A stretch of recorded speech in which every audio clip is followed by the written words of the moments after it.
Hello friends, welcome back to our channel Pariksha platform. देखिए, आज अपन जो डिस्कस करने वाले हैं वो है कि values of some specific angles like 0, 30, 45, 60, 90 है ना। जनरली आपने अपनी बुक में देखा होगा कि आपके बुक में एक टेबल बनी हुई है जिसमें एक तरफ तो रेशियोज लिखे हुए हैं, साइन, कॉस, टेन, कोसेक, सेक, कॉट, और एक तरफ आपके कुछ वैल्यूज लिखी हुई है, ऊपर एंगल होंगे। ठीक है, देखिए, अगर 10th क्लास तक का आपको क्वेश्चन सॉल्व करने हैं तो आप क्लियरली, अगर ये टेबल से आपको लर्न है या आपको आइडिया है इस टेबल को कैसे बनाया जाता है, तो आप इजीली क्वेश्चन सॉल्व कर सकते हैं। लेकिन आज मैं थोड़ा अलग बात करना चाह रहा हूँ कि ये एक्चुअल में ये टेबल में जो वैल्यूज आई है वो आई कैसे। ठीक है, तो थोड़ा सा कंसेप्चुअल पार्ट अपन देखते हैं। लास्ट में मैं आपको टेबल बनाना भी सिखा दूंगा। अल्टीमेटली अपना काम टेबल बनाना सीखना ही है, लेकिन थोड़ा सा कंसेप्चुअल पार्ट देख लेते हैं पहले। ठीक है, सबसे पहले अपन बात करते हैं एंगल 45 डिग्री की। ठीक है, हम देखेंगे साइन 45 कितना होता है, टेन 45 है, कॉस 45, तो ये वैल्यूज आई कैसे। ठीक है, let's suppose there is a triangle.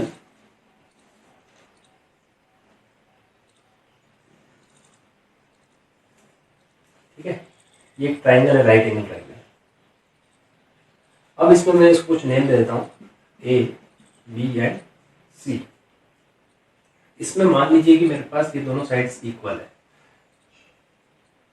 A B equals to C B, और इसको मैं कुछ स्मॉल ए लेटर से डिनोट करता हूँ। ठीक है, अच्छा, दो साइड्स अगर इक्वल होती है तो हमें पता है कि ये कैसा ट्राइंगल है, आइसोस्केलस। राइट एंगल तो है ही है, लेकिन आइसोस्केलस ट्राइंगल। तो यहाँ पर हमारे पास ये दोनों एंगल्स कैसे हो जाएंगे, इक्वल। देखिए, अगर किसी भी राइट एंगल ट्राइंगल में दो एंगल इक्वल है, एक्यूट एंगल्स, तो फॉर श्योर वो दोनों ही 45 डिग्री के होंगे। क्योंकि देखिए, आप अगर ये 90 है तो ये दोनों 45 के होंगे, तभी तो आपका सम 180 बनेगा। ठीक है, तो यहाँ पर इतना क्लियर होगा कि हम जो वैल्यूज निकाल रहे हैं वो 45 की निकाल रहे हैं। तो अब मैं अगर इस एंगल की बात करूंगा तो वो 45 की वैल्यू आएगी। ठीक है, आप इसकी करोगे तब भी वो 45 की आएगी, कोई दिक्कत वाली बात नहीं। आप किसी से भी निकालिए, दोनों से वैल्यू इक्वली आने वाली है। ठीक है, अच्छा, इक्वल क्यों आने वाली, क्योंकि दोनों साइड इक्वल है, परपेंडिकुलर और बेस में कोई फर्क नहीं है। ठीक है, लेकिन अभी के लिए हम मान के चलते हैं कि ये परपेंडिकुलर है और ये हमारा बेस है, तो हाइपोटेनस क्या हो गया। देखिए, पाइथागोरस थ्योरम क्या होती है, ये AC स्क्वायर क्या हो जाएगा आपका, A square plus A square, इसका स्क्वायर और इसका स्क्वायर। अब देखिए, A square equals to 2A square, या फिर मैं कह सकता हूँ कि AC equals to √2A square, और you can say AC equals to A√2 या √2A। ए स्क्वायर बाहर आ जाएगा रूट के, सिर्फ 2 अंदर रहेगा। ठीक है, तो यहाँ पर मैं लिख सकता हूँ A × √2। देखिए, बहुत बढ़िया कंसेप्ट है ये। आप इस ट्रायंगल की नहीं, आप किसी भी ट्रायंगल में जब भी आपको परपेंडिकुलर और बेस इक्वल दे रखे हो, राइट एंगल ट्रायंगल की बात कर रहा हूँ मैं सिर्फ। ठीक है, तो दो साइड से अगर इक्वल दे रखी हो तो हाइपोटेनस उस साइड को √2 से मल्टीप्लाई करवा दो। ठीक है, मान लीजिए यहाँ पर 5 दे रखी है, यहाँ पर भी 5 है, तो आंसर जो आपका आएगा 5 × √2 हाइपोटेनस। क्लियरली इसको रट लीजिए आप। ठीक है, और तरीका मैंने आपको बता ही दिया है। अब चलिए अपन कंसेप्ट पर आते हैं। अपने पास तीनों साइड्स आ गई। अब देखिए, अगर मैं देखूं यहाँ से तो साइन 45 कितना हो जाएगा आपके पास, परपेंडिकुलर फॉर्मूला पता ही है आपको, पाकिस्तान रूखा प्यासा अपॉन हिंदुस्तान हरा भरा, है ना, या पंडित बद्री प्रसाद हर हर बोले, जो आपको अच्छा लगता है। ठीक है, तो साइन होता है P/H। देखिए, परपेंडिकुलर अपॉन हाइपोटेनियस, तो यहाँ पर परपेंडिकुलर क्या है मेरे पास, A है, हाइपोटेनियस क्या है, A√2 या √2A।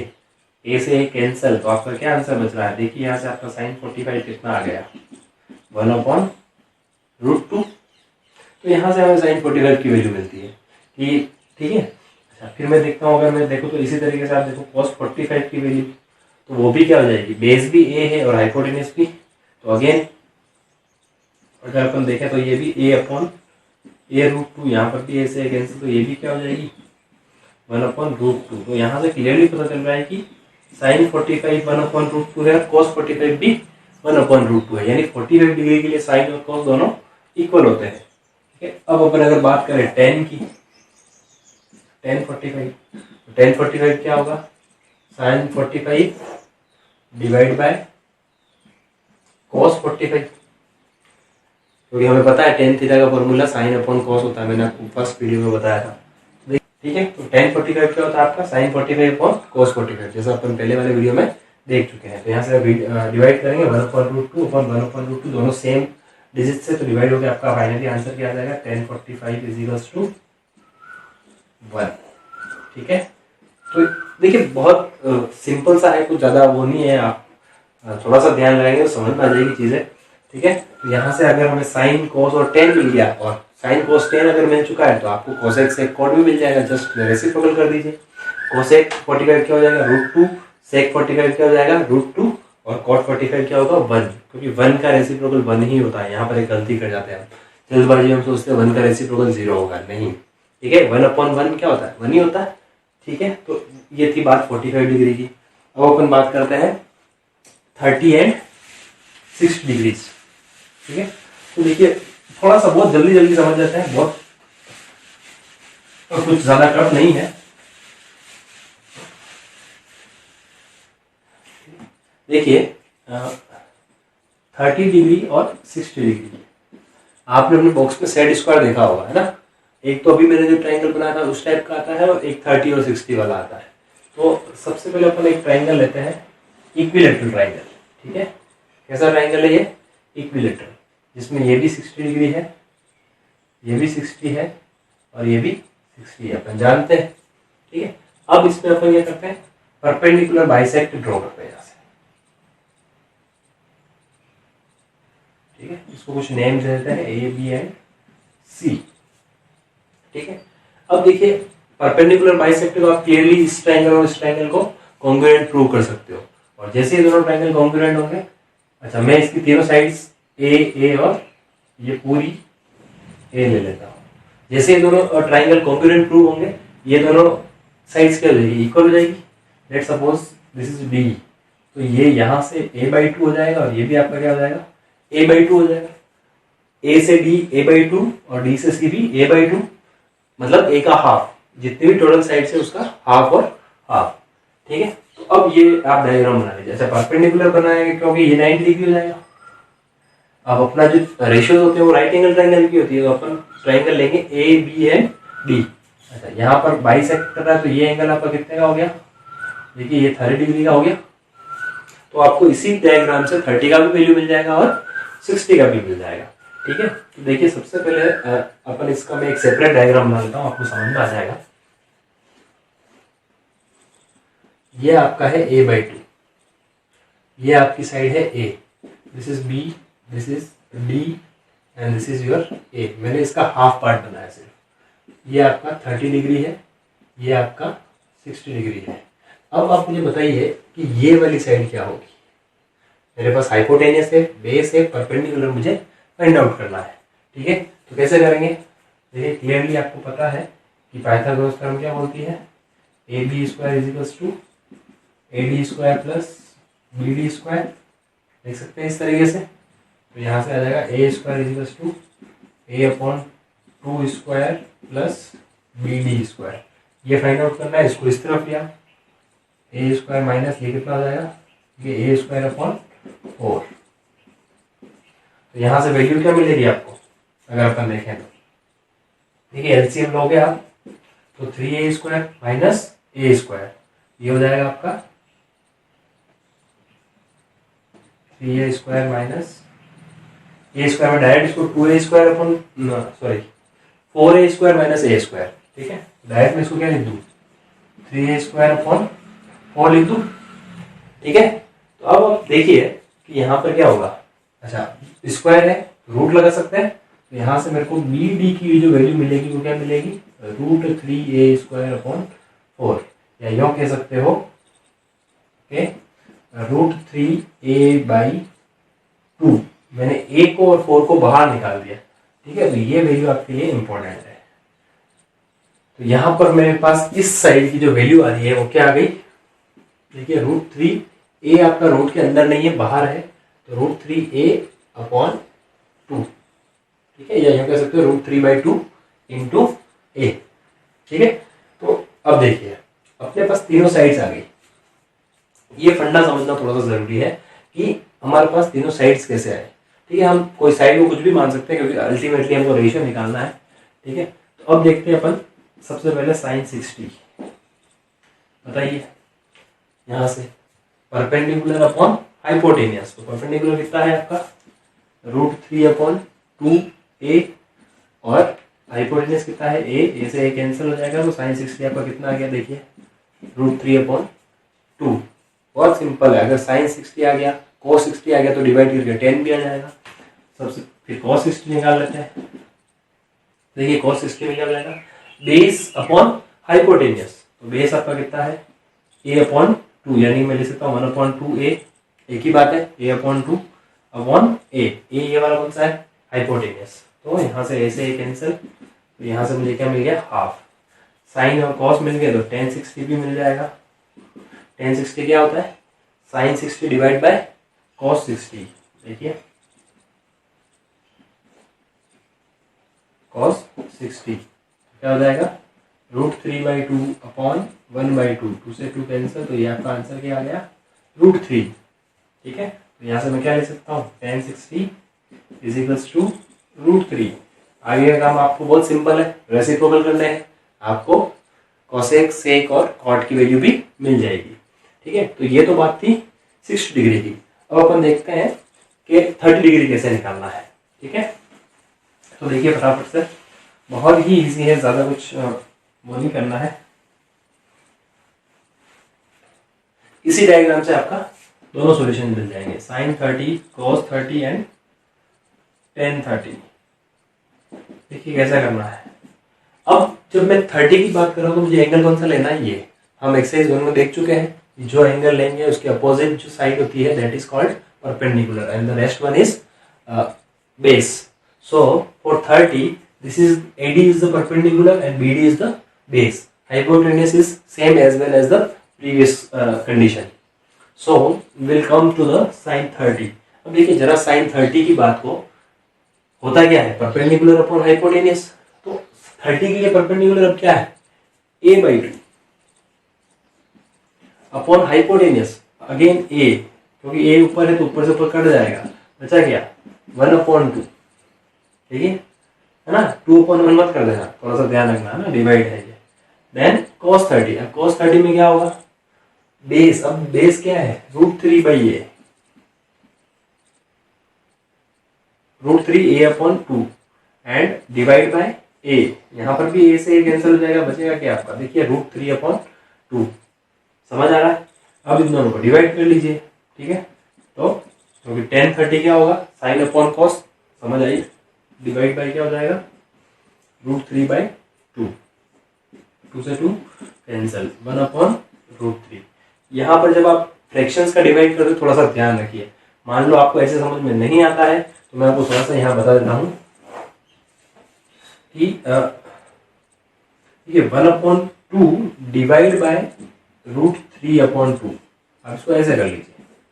ठीक है, अगर आपको ऐसे समझ नहीं आ रहा है, डिवाइड होता है तो अपन क्या करते हैं फ्रैक्शन में मल्टीप्लाई का साइन करेंगे और लास्ट फ्रैक्शन को रेसिप्रोकल करते हैं, तो 2/√3। अब तो इजी है, 2 से 2 कट गया, क्या बचा 1/√3। ठीक है, लेकिन मेरा कहना है कि अब आप 10th स्टैंडर्ड में है तो फटाफट ये चीज आपको लर्न कर लेनी चाहिए, सीख लेनी चाहिए। लर्न तो क्या ही करना है, समझ लेनी चाहिए। ठीक है साहब, तो यहाँ से आपको sin 30 cos 30 और tan 30 की वैल्यूज मिल गई है, तो रेसिप्रोकल करेंगे तो cosec sec और cot की भी मिल जाएगी। आई गेस आपको 45, 30 और 60 का समझ आ गया होगा। अब हमारी बात है 0 डिग्री और 90 डिग्री। ठीक है, ये थोड़े और स्पेशल है, तो let's proceed to the 0 degree and 90 degree. चलिए अब अपन बात करते हैं 0 डिग्री की। देखिए वैसे आप सोचोगे 0 डिग्री का पॉसिबल है क्या, अगर मैं इस ट्राइंगल की बात करूँ कि ये ABC है, इसमें मान लीजिए थीटा है, मुझे साइन थीटा फाइंड आउट करना है। साइन थीटा 45, 30, 60 के लिए अपन ने देख लिया है, अब अपन 0 के लिए फाइंड आउट करना है। तो सोचिए जरा कि साइन 0 कब हो सकता है। ये साइन 0 कब होगा, जब ये साइड मूव करती करती, सपोज मान लीजिए यहाँ से मूव कर रही है ना, यहाँ आया पहले ए पॉइंट, यहाँ आया, फिर अगर ए और बी दोनों कोइंसाइड कर जाए, दोनों एक दूसरे के ऊपर ओवरलैप कर जाए, तो आप क्या होगा, ये 0 डिग्री हो जाएगा। आप लोगों से फिर तो ट्राइंगल ही नहीं बना। हाँ, ट्राइंगल नहीं बनेगा, पर ये एक ऐसी इमेजिनरी कंडीशन है ना। मान लीजिए कि मैं इसको बहुत ही बड़ा ट्रायंगल बना रहा हूं, कैसे? ठीक है, ये तो मैंने हल्का सा एग्जांपल दिया, ठीक है। ये और इन्फिनिटी तक, सपोज ये इन्फिनिटी तक है, तो वहां पर मैं इस ऊपर वाली साइड और नीचे वाली साइड को क्या मान सकता हूँ? लगभग इक्वल मान सकता हूँ, ठीक है। यानी कि मेरा हाइपोटेनियस और सीबी जो होगा बेस, वो क्या हो जाएगा? इक्वल हो जाएगा। अच्छा, परपेंडिकुलर तब क्या हो जाएगा? लगभग 0 हो जाएगा, है ना। तो फॉर इंफिनिटी, है ना, या एट इंफिनिटी, ठीक है, या at very very far, theta becomes 0 degree, ठीक है। And C A is equal to C B and A B क्या हो जाएगी आपकी? इट बिकम्स 0, है ना, क्योंकि ये कम होता जा रहा है ना, ए और बी कोइंसाइड कर जाएंगे। जैसे ही ए और बी कोइंसाइड करेंगे तो क्या हो जाएगा? ये पॉइंट 0 हो जाएगा, ठीक है। अब देखिए इस कंडीशन के हिसाब से आप निकालिए, तो क्या हो जाएगा मेरा? साइन 0 डिग्री, साइन 0 डिग्री क्या होगा? देखिए परपेंडिकुलर, क्योंकि थीटा ये ले रहे हैं अपन, तो perpendicular this A B upon A C. यहां से देखें तो A B upon A C, A B कितना है? 0, ए सी कुछ भी हो कोई फर्क नहीं पड़ेगा, जैसे ही ऊपर 0 हुआ सब कुछ 0, तो साइन 0 की वैल्यू क्या हो जाएगी? 0, ठीक है। ये 0 डिग्री एंगल है और वो इसकी वैल्यू है, कंफ्यूज मत होइएगा, ठीक है। अब देखते हैं अपन cos 0। देखिए cos 0 क्या होगा? cos 0 क्या होता है? बेस अपॉन हाइपोटेनियस, लेकिन हमें पता है कि दोनों कैसे है? इक्वल है, ठीक है ना। मैं क्या कह सकता हूँ? Base C B upon A सी, ठीक है, लेकिन हमें पता है कि दोनों इक्वल है, काट के आंसर क्या आ जाएगा? 1। cos 0 डिग्री क्या हो जाएगा? 1, क्यों? क्योंकि C B is equals to A C है। ये दोनों इक्वल दे दिए हमारे इस 0 की कंडीशन के लिए। समझ आ रही बात आपको? ठीक है, तो जैसे ही दोनों वैल्यू मिली तो tan 0 भी मिल जाएगा आपको। देखिए tan 0 क्या होगा? tan 0 क्या होगा? 0/1, और अभी बताया अगर ऊपर 0 है तो सब कुछ 0, नीचे 0 होता है तो दैट इज इन्फिनिटी, है ना, जिसको अपन कहते हैं अनडिफाइंड, अनडिटरमाइंड, ठीक है। तो इसको आप समझ के चलना है। तो ये आपका tan 0 भी क्या हो जाएगा? 0, ठीक है सर। अब देखिए अगर 3 वैल्यूज आ गई है तो रेसिप्रोकल करके दूसरी 3 वैल्यूज भी आ जाएगी। यहाँ पर एक इंपॉर्टेंट चीज और मैं बताना चाह रहा हूँ आपको, ठीक है, उसको देख लीजिए आप कि वो क्या है। कि देखिए 0 का रेसिप्रोकल क्या होता है? 0 नहीं होता है, ना ही 1 होता है, ठीक है। 0 का रेसिप्रोकल होगा 1/0, ठीक है। तो यहाँ से अगर मैं देखूं तो cosec 0 क्या आएगा? 1/0। जैसे 1/0 आएगा तो इसको अपन बोलते हैं इंफिनिटी या अनडिफाइंड, ठीक है सर। देन sec 0, देखिए cos 0 कितना है? 1 का रेसिप्रोकल 1/1 1 ही होता है, ठीक है, यहां पर भी कंफ्यूज नहीं होना है। और लास्ट में आपका क्या है? cot 0, तो 0 का रेसिप्रोकल अभी ऊपर देख ही चुके हैं, दैट इज इंफिनिटी या अनडिफाइंड, ठीक है। तो कोई कंफ्यूजन वाली बात नहीं है, ठीक है। अब अपन चलते हैं 90 डिग्री के एंगल के लिए, ठीक है ना। ये थोड़े से 0 और 90 अलग है, थोड़ा सा ध्यान रखिएगा। आप करते हैं 90 डिग्री की, ठीक है। देखिए 90 डिग्री में क्या होगा, यही डायग्राम में बना रहा हूँ, है ना।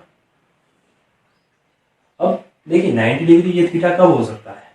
जब ये वाली साइड ऐसे इंक्रीज करती है, ठीक है ना, ये यहाँ से बढ़ती जाए, ठीक है। एक टाइम ऐसा आएगा कि दोनों पैरेलल हो जाए, फिर बोलोगे वही चीज है सर, ट्रायंगल तो बनेगा ही, लेकिन अपन मान के चल रहे कि ये दोनों कहीं इंफिनिटी पे मिल रही है, ठीक है ना। सपोज डायग्राम कुछ ऐसा बन रहा है,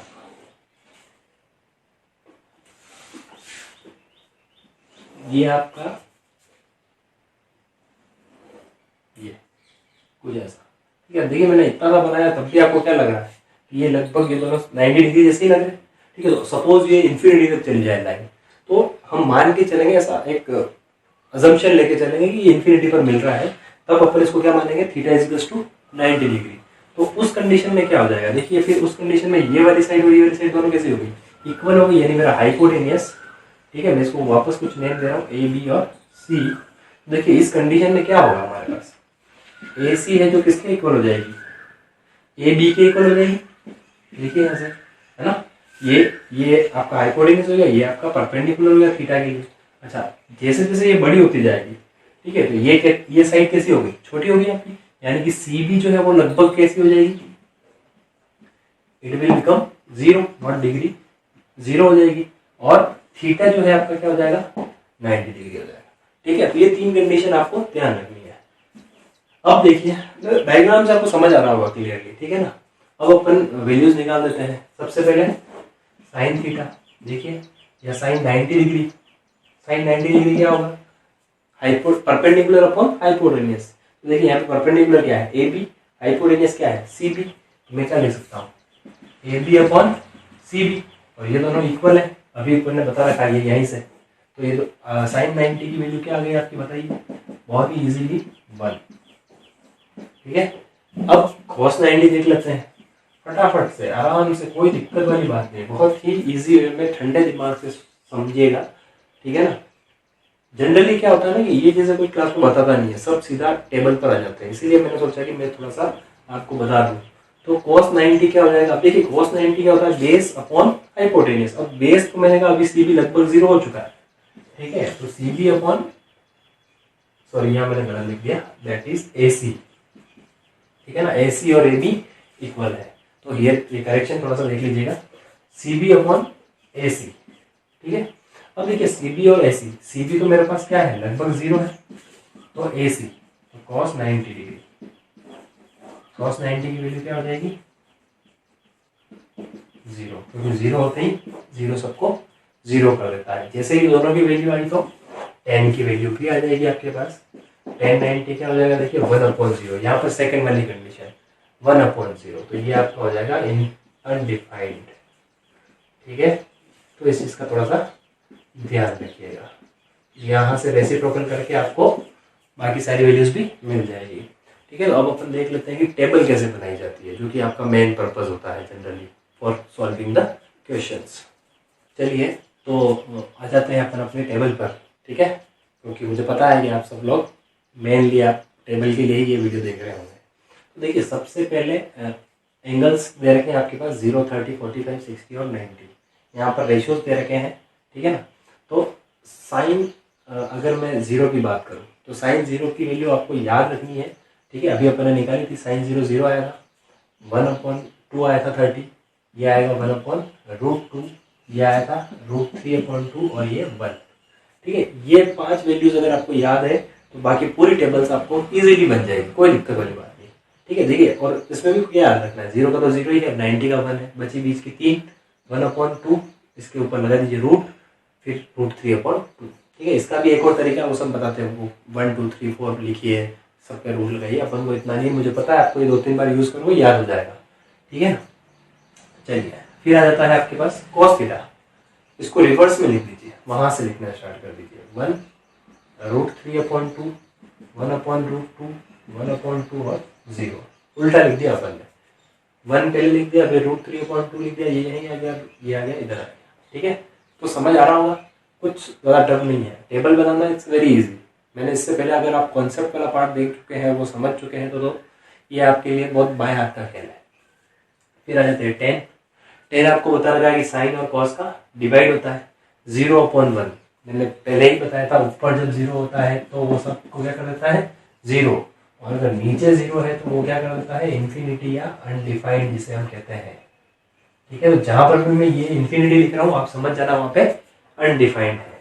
तो 0/1 0, इसको डिवाइड करोगे तो 2 से 2 कट जाएगा, ये आ जाएगा 1/√3, दोनों सेम डिजिट है, डिवाइड करोगे तो क्या आएगा 1, यहाँ पर 2 से 2 कैंसिल हो जाएगा, √3/1 लिखने की जरूरत ही नहीं है, तो √3 1/0, देखिए 1/0 क्या आएगा इन्फिनिटी, मैंने आपको क्या बोला इन्फिनिटी। अब देखिए कोसेक, बहुत सारी बुक्स में होगा कि 10 के बाद कॉट दिया होगा, सॉरी यहाँ पे मैंने 10 लिख दिया, ठीक है ना, इसको कॉट, ठीक है, तो 10 के बाद कॉट दिया होता है, क्योंकि 10 का जिससे रिवर्स करोगे तो कॉट आता है, रेसिप्रोकल भी सेम ही आता है।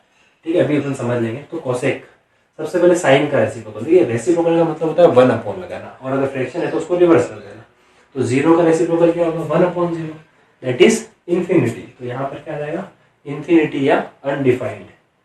इसका रेसिप्रोकल क्या होगा, देखिए 2/1 2, इसका रेसिप्रोकल क्या हो जाएगा, देखिए √2, इसका रेसिप्रोकल 2/√3 और इसका रेसिप्रोकल 1/1 ही होता है। यहाँ पर भी गलती होती है ना। जनरली हमें क्या लगता है कि 1 का रेसिप्रोकल 0 होगा या इन्फिनिटी होगा, है ना। 1/1 ही होता है। सेक, अब सेक में कॉस का रेसिप्रोकल करना है। देखिए 1 का रेसिप्रोकल 1, इसको उल्टा कर दीजिए, 2/√3 इसको रिवर्स कर दीजिए, √2 इसको रिवर्स कर दीजिए, 2 इसका 1/0 का इन्फिनिटी हो जाएगा, ठीक है ना। तो अगर आपने कोसेक निकाल, जैसे साइन का उल्टा किया था कॉस बना, तो आप कोसेक का उल्टा कर लीजिए। देखिए ये जो लाइन है ना, इसी को यहीं से उल्टा लिखना स्टार्ट कर दीजिए, आपको डिवाइड करने की भी जरूरत नहीं पड़ेगी, ठीक है। अब कोट वैसे तो देखा जाए तो cos/10 होता है, लेकिन आप 10 का रेसिप्रोकल भी होता है, हमें ये भी पता है। 10 का 1/, करके भी हम कॉट निकाल सकते हैं। और आप कुछ नहीं करें तो सीधा ये 10 वाली जो लाइन है इसको उल्टा करके लिख दीजिए। देखिए कैसे, इन्फिनिटी, फिर √3, फिर 1, फिर 1/√3, फिर 0, ठीक है। तो ये आपकी 10 की वैल्यूज आ गई, ठीक है। ये आपकी साइन की वैल्यूज है, ये आपकी कॉस की वैल्यूज है, ये आपकी tan, कोसेक, ठीक है, 2/√3 और ये आपकी 10 की वैल्यूज आ गई। ये आपका √3, 53 में समझ जाना, ठीक है। तो यहाँ देखिए अब आप 10 से क्रॉस चेक कर लीजिए, मैंने सीधा उल्टा लिख दिया। 0 का रेसिप्रोकल 1/0 इन्फिनिटी, इसका रेसिप्रोकल √3 आएगा, 1 का रेसिप्रोकल 1 ही होता है, √3 का 1/√3 और इन्फिनिटी का 0। अच्छा ये इंपॉर्टेंट है, देखिए 1/∞ 0 कैसे होगा। आप 1/2 करते हो तो क्या आता है 0.5, 1/4 करोगे तो 0.25, मतलब छोटा हो जाएगा। जैसे ही नीचे वाली संख्या बड़ी होती जाएगी, यानी कि डिनोमिनेटर आप इंक्रीज करेंगे तो आपका ओवरऑल वैल्यूज घटती हुई जाएगी।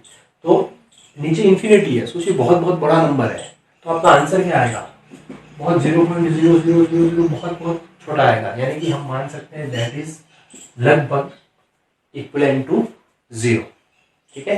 तो यहाँ से आप ध्यान रखिएगा 1/∞ भी क्या होता है, 0 होता है। तो that's the way how you can create the table and use for your questions. In the next video, we will discuss about the exercise 8.2. Till then, stay tuned.